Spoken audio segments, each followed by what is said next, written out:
Rồi xin giới thiệu các bạn cái toilet mình mới vừa làm xong nè các bạn. Và mình giới thiệu các bạn là cái phần điều khiển này trên điện ở trong đây các bạn xem nè. Sẽ bên ngành là điện điện tử. Rồi để mình đèn lên mình nói về cái này. Đây. Đây là cái toilet mình mới vừa hoàn thành. Thì có một cái chức năng về điện mình giới thiệu cho bạn, chia sẻ các bạn xem. Thì đầu tiên là về cái phần ngoài kia là cái chạm bơm áp suất nước, một cái motor là để đẩy lên cái bồn trên, bồn bên đây là bồn ở dưới bột lọc, bồn bên trên là bồn sử dụng cho nó sạch nước. Rồi cái motor là đẩy áp suất, mình đẩy vô toilet này luôn có áp suất. Rồi thì đầu tiên mình với cái bộ điều khiển từ xa đây, mặt kính nè.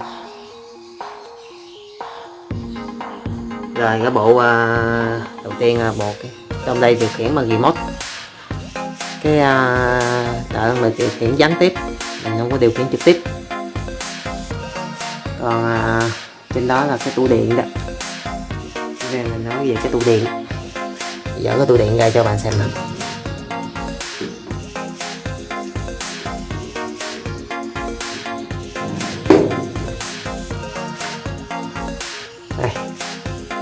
Đây là cái tủ điện. Chút mình nói về cái tủ hôm nay. Đây là cái điều khiển từ xa nè. Rồi thì ở đây mà mình khi mình tắm này kia rồi tay chân mình ướt á, mình không có đóng điện trực tiếp mà mình đóng gián tiếp. Remote này là pin 12V nên là mình đóng gián tiếp không bị giật, và tay mình ướt nên là mình có để cái bọt kiến để cho nước thấm vô cái remote này. Thì remote thì mình xài hai kênh, hai kênh A và kênh B. Thì kênh A đó, kênh A là tương ứng với đèn, kênh A là đèn nè, 24 nè, kênh A. Còn kênh A là đèn, còn kênh B này là quạt hút. Đây là quạt hút nè, quạt hút đang cho nó thông thoáng đó.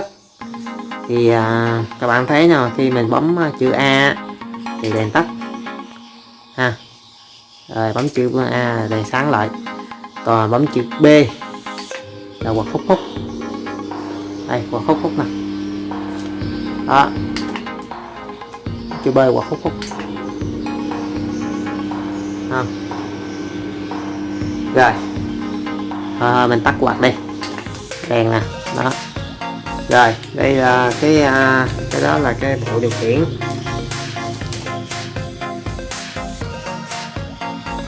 Còn ngón đèn này là đèn led rất là nhẹ điện nên là mình để luôn luôn sáng, khi để trong cầu tránh trường hợp tối khẩn cấp ha. Thì đèn led nó cũng nhẹ điện không có gì. Rồi cái đó trên đó là cái ổ điện mới vừa làm xong luôn các bạn. Thì đây là cái sợi giấy nha bạn, thấy là bằng inox luôn nè, mua 150. Rồi bây giờ mình sẽ nói về cái cốt lõi mà mình cần giới thiệu cho bạn, chính là bộ xả nước. Đây bộ xả nước đây là cái bộ xả nước. Thì nước ở trong đường ống nè là luôn có áp suất nước là 1.23, luôn có áp suất. Đây là cái van điện từ 220. Thì van điện từ này là van thường đóng. Thì khi mình cấp điện 220 vô đây thì cái van này nó ngắt, nó mở ra cho nước qua đây, mình dội cầu, mình dội cầu. Rồi khi mình không cấp điện nữa, cái van này nó đóng lại, thường đóng mà không cho nước đi qua đó. Rồi đây là chính là hai cái nút nhấn, đây đó. Nè. Đây cái nút nhấn gì đó, cái nút nhấn này là ở đâu, hai chỗ nào điều khiển cũng được. Chỗ này để cho phụ nữ ngồi, còn chỗ này để cho mình đứng mình đứng ngang cái tầm tay của mình là mình nhấn. Thì trong đây là cái trong đây nè, trong đây là cái nút nhấn thường mở, nút nhấn thường mở đó. Hai nút nhấn này điều khiển như nhau, lúc nào bấm cũng được. Thì về nguyên lý làm việc á, nguyên lý làm việc á là khi mình nhấn cái nút này, khi mình nhấn nút này thì cái quan này, hiện tại là mình nói cái nguyên lý làm việc rồi, xong mà mình giới thiệu cái trong cái tủ cho bạn xem nè. Khi mình nhấn cái nút đó, nhấn cái buông ra thì cái quan đó nó sẽ xả nước nha, cái quan nó sẽ xả nước vô. Thì xả nước trong thời gian 5 giây 7 giây gì đó thì cái quan nó đóng lại. Là mình chỉ nhấn nút thôi nha, nhấn nút thôi một lần là buông ra, chứ không có nhấn nút, không có nhấn luôn. Cái cốt lỗi chỗ đó là không có nhấn giữ, mình nhấn cái buông ra là nước xả bao nhiêu giây đó được, mình cài bao nhiêu giây nó ngắt. Mình dọn cái nước đó cho xong rồi, nút nào nhấn cũng được. Còn bây giờ mình nói về cái mặt điều khiển. Đây chính là cái cốt lỗi nè. Đây thì mặt điều khiển này, cái này là cái CB, cái này là cái điều khiển từ xa, còn cái này là cái timer on delay, này relay trung gian, relay kiến 220. Thì khi các bạn nhấn nút thì relay này có điện, cấp nguồn cho quanh điện từ, được xả nước.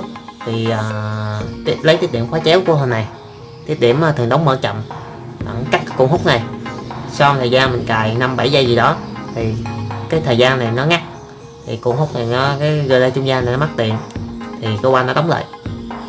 Tương tự mình nhấn nút lại, bây giờ mình nhấn nút thì cái này có điện, cái này cũng có điện luôn, sau thời gian thì cái này ngắt, thằng này mất luôn, mất điện.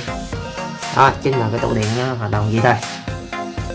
Rồi mình đi tủ mua cái tủ điện nè, thì hộ luôn nè, vô chỗ gọn luôn. Cái dây CD, đây là cái relay thời gian nha bạn, relay thời gian on delay. Cái đó là relay trung gian, relay kiến 220. Thì nguyên lý làm việc là như vậy. Thì mấy cái toilet bình thường mà nhấn nút cầu thì quá tầm thường rồi. Ở đây mình học ngành điện nên là mình làm những gì liên quan tới cái điện của mình. Mình chia sẻ cho bạn xem. Thì khi các bạn bây giờ mình điều khiển đây là mình điều khiển. Mình điều khiển cái góc này nó dễ hơn nè, để mình điều khiển cái góc này. Rồi giờ mình sẽ nhấn nút nha, nhấn nút thì cái quan đó, khi mình nhấn cái nút này thì cái quan nó mở ra thì cái nước nó chảy xuống đó. Nhấn nút này, thấy không? Đó, nước có chảy xuống nè, sau thời gian mình cài đặt thì cái quan nó đóng lại đó. Nó đóng lại nha bạn. Chính là dội nước, mình nhấn nút một lần mình buông ra nha, không có nhấn giữ. Nhấn giữ thì nó dễ rồi, nhấn giữ thì mình cấp nguồn cho quan, rồi khi nào buông ra thì người cấp nguồn thôi. Này mình có cái đi relay thời gian để mình điều quản nó lại. Đó chính là cái bộ điều khiển của mình. Trong nước từng ống lúc nào áp suất 1.23 để cho nó mạnh qua cái van đó.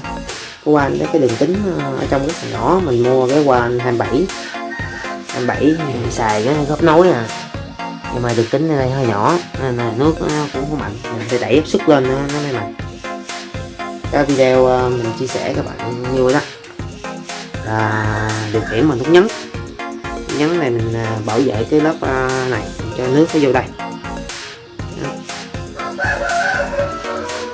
Làm những gì liên quan đến ngành điện của mình là bộ điều khiển của mình đây. Cầu hoàn thành, bây giờ đưa vào sử dụng. Thì để giai đoạn thời gian đó mình lắp thêm cái tiểu nam ở đây nữa, lắp thêm tiểu nam đây, bây giờ mình không có lắp thêm tiểu nam đó là cũng xài nút nhấn cái này luôn, nút nhấn cái này luôn. Tủ nhựa, thêm cái ổ điện nữa gấp ở trên cao. Đèn điều khiển từ xa, khi mình ngồi trong đây thì có thể bật quạt lên cho nó thoáng. tính làm cái cảm ứng chuyển động, nhưng mà mình ngồi mình đứng mình không cử động thì nó tắt cái nó hùi luôn, nên là mình không có lắp đó. Cái toilet hồi xưa của mình, toilet nhỏ cũ thì mình có lắp, nhưng mà bây giờ mình không có lắp vào đời điều khiển từ xa. Đặc biệt là cái này nha các bạn, cái này là chống giật, tại vì mình điều khiển gián tiếp mà, cái này là mình điều khiển gián tiếp nên là nó chống giật ha. Thì khi mà bấm nút này thì các bạn thấy trong đây pin nó 12V không à, 12V hết, nên là nó không có giật bọng gì hết. Tất cả các nguồn điều khiển 220 đã nằm trên đó hết rồi. Cảm ơn các bạn đã xem video của mình nha. Hẹn gặp lại các bạn trong video tiếp theo mới nhất của mình. Xin chào các bạn.